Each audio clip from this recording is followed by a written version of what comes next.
আসসালামু আলাইকুম রহমতুল্লাহি বারকাত। যে আমার পেজার বন্ধু হলরে কইয়ার ফলোয়ার্স তথা ভিউজার বন্ধু হলরে কইয়ার যে ও যে দৃশ্য দেখায়, এই দৃশ্যটা খুব সুন্দর দৃশ্য। এখানে হয়েছে গিয়া মানে আমার গাঁওয়ের দৃশ্য। মানে ই যে আপনারা ধান খেত দেখায়, এটা হচ্ছে আউদান। তো মানুষে খুব সুন্দরে বাইন ফেলাইছে। আর কিছু মানে আতেরে রয়েছে, তার মানে ইনো একটা বিল আসলো, বহুত নীল বিল আসলো, বহুত লম্বা বিল আসলো। বিলটা মানে ফ্লাটার ফয়েল ফড়িয়া বিলটা মানে নাই হয়ে গেছে। আর সামান্য সামান্য ফানি রয়েছে। তো ও বিলের মাঝে মানুষে কিছু আদি রয়েছে। আর এই যে দৃশ্য যে দেখায় আপনারা, যে দানোর সেউজা দৃশ্য, এই দৃশ্যটা মানে খুব সুন্দর দৃশ্য, সেউজিয়া। আমি বহুদিন আগে একটা, যে সময় দান মানুষে বাইন ফেলাইছেন, ওই সময় একটা দৃশ্য দিছিলাম আপনারারে।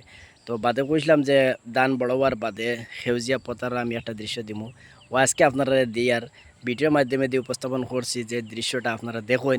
আর লাইক কমেন্ট শেয়ার করবা, নতুন কেউ তাহলে পেজটা ফলো করে রাখবা, যে আমরা গাঁর দৃশ্যটা খুব সুন্দর দৃশ্য। তো দেখুন আপনারা, আর শেয়ার করে অন্যরে দেখার সুবিধা করে দিবা।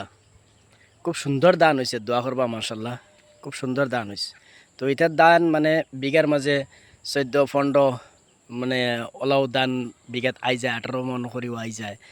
তো খুব ভালো মাশাল্লাহ। আমরা এই সাইডে খুব গরিব দুঃখী মানুষ আছেন, তারা যে খেত করছে মাশাল্লাহ, তারা দুইটা দান পাইব, তারা খাইতেও পাইব, দোয়া করবা ইনশাল্লাহ।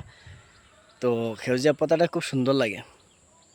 হৌ আমার সামনে মানে আপনারা দেখরানি, যে মানে এখন গাঁও আর কি, এই গাঁওর লগে দিয়া খবলি নদী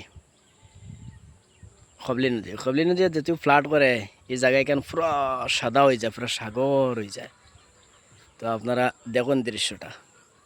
তো ঠিক আছে, লাইক কমেন্ট শেয়ার করবা। আর আগন্ত সময় আমার ভিডিও পাইবার লাগে ইন্তজার রইবা। ঠিক আছে ইনশাআল্লাহ।